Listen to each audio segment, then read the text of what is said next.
안녕하세요. 자, 오늘 형법은 원인에 있어의 자유로운 행위 원자행 16년도 해경시험에 나왔던 건 볼게요.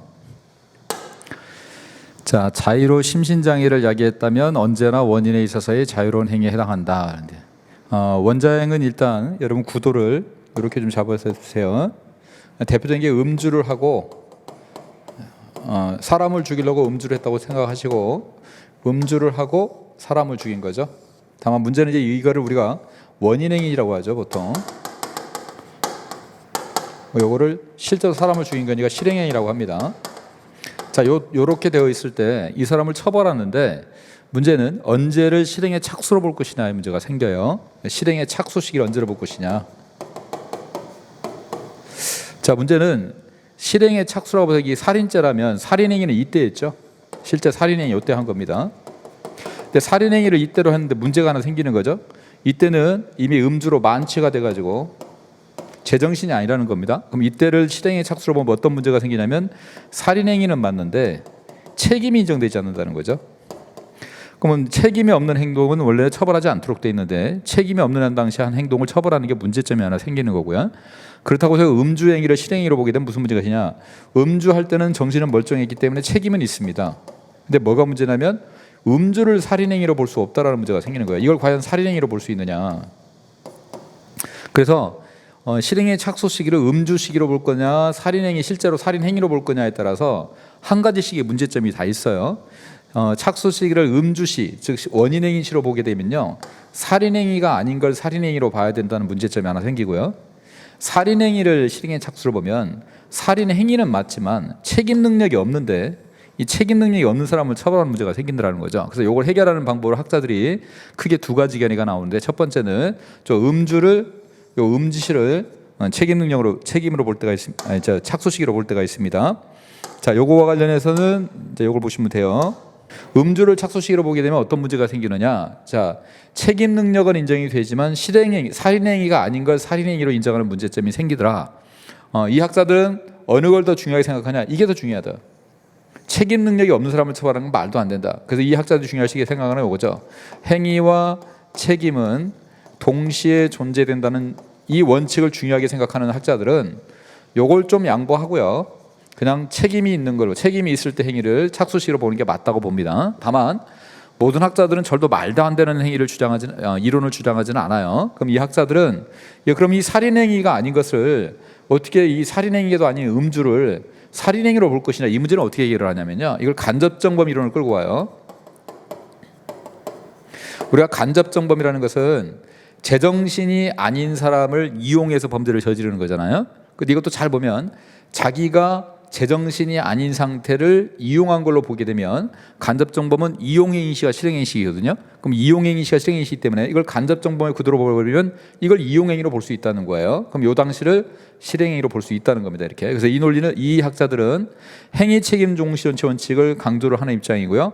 행위책임 동시존재 원칙을 강조하고 대신에 이 문제점 살인행위가 아닌 걸 음주를 살인행위로 보는 문제점은 간접정범의 논리를 끌고 와요. 그래서 간접정범은 이용행위 시에 실행의 착수가 인정되기 때문에 이걸 이용행위로 보면 된다. 이렇게 보는 견해입니다.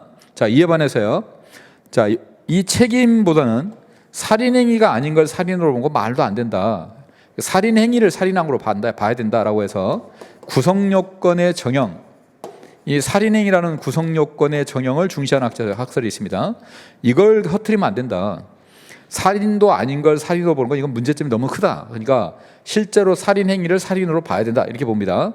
다만 그럼 이 학자들은 어떤 문제점이 생기느냐? 책임 능력이 없는 사람을 처벌하는 문제가 생기는 거죠. 자, 요거는 이 학자들은 어떻게 해결하냐면요. 이걸 책임 능력이 있는 걸로 보겠다는 겁니다. 그럼 책임 능력이 없는 사람은 어떻게 책임 능력을 볼 것이냐? 자, 음주 당시에 책임 능력이 있었는데 지금은 없지만 이 행위가 음주와 불가분적으로 연관이 되어 있다는 겁니다.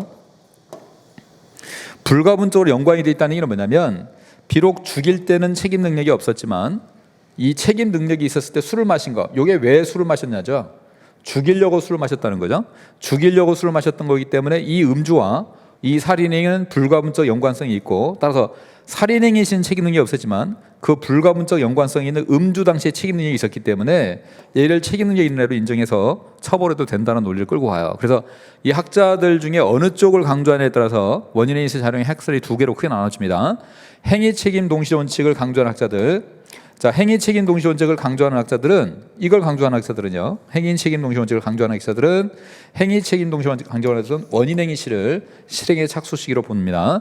다만 실행의 착수를 원인행위 시, 음주를 실행의 착수, 살인행위로 보다 보니까 그 문제점은 간접정범의 논리를 끌고 와가지고 음주도 살인행위를 이용하는 행위로 봐가지고 요거를 실행의 착수로 보는 거고요.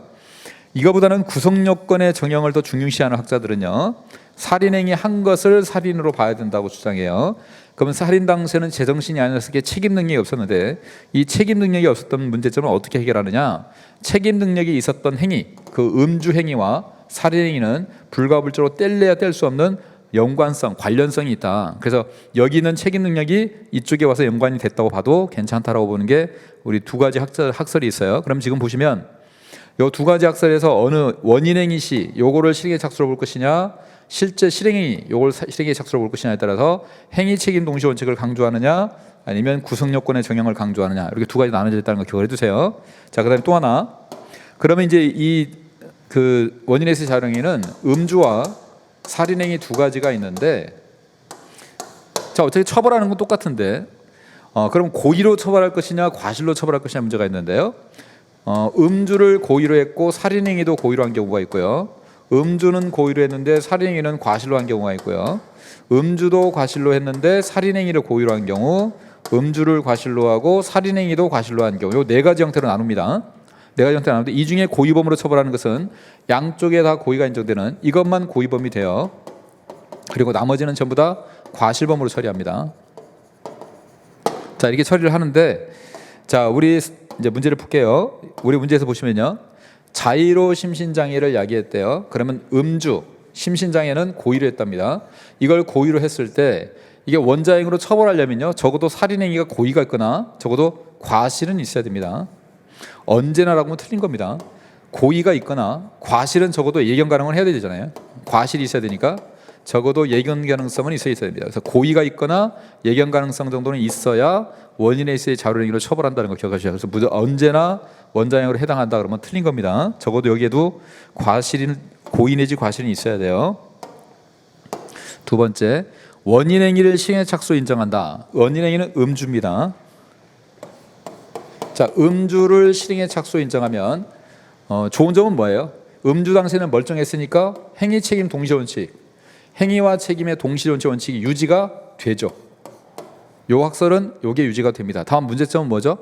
음주를 살인행위로 봐야 된다는 문제점. 그게 문제점이 있죠. 물론 이 학자들은 그거를 간접정범의 논리를 끌고 와서 음주도 이용행위로 볼 수 있다, 이렇게 논리를 하지만, 어쨌든 음주를 실행행위 착수로 보는 견해는 행위 책임 동시 원칙을 유지하는 견해예요. 않는다라고 하면 틀린 겁니다. 이거는. 그다음에 원인에 있어의 자율행위에 관한 형법 10조 3항은 위험의 발생을 예견할 수 있었는데도 자의로 심신장애를 야기한 경우, 자, 자의로 심신장애를 야기한 경우, 고의로 음주를 한 경우, 자, 위험의 발생을 예견할 수 있었다. 사람을 죽이는 거, 그 살인에 대해서 고의는 없었지만 예견할 수 있었으니까 과실은 있다, 이거죠.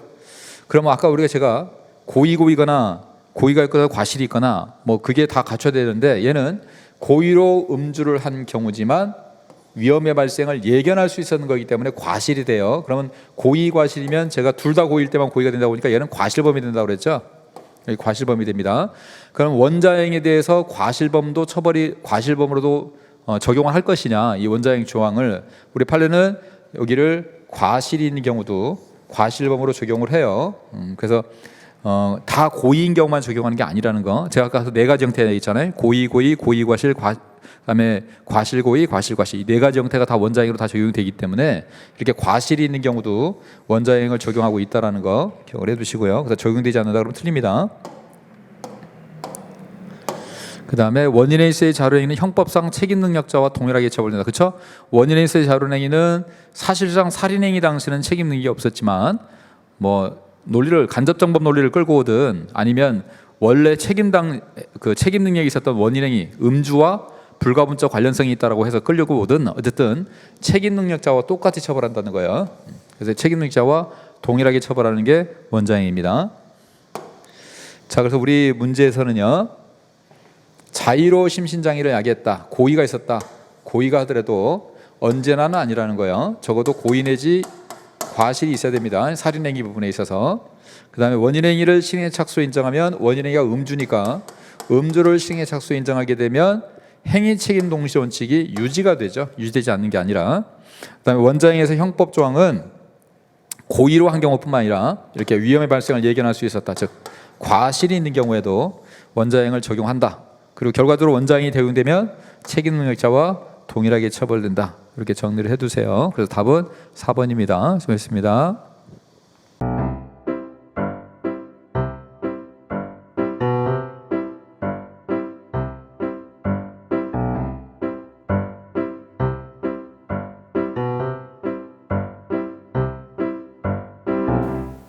구독, 좋아요, 알림 설정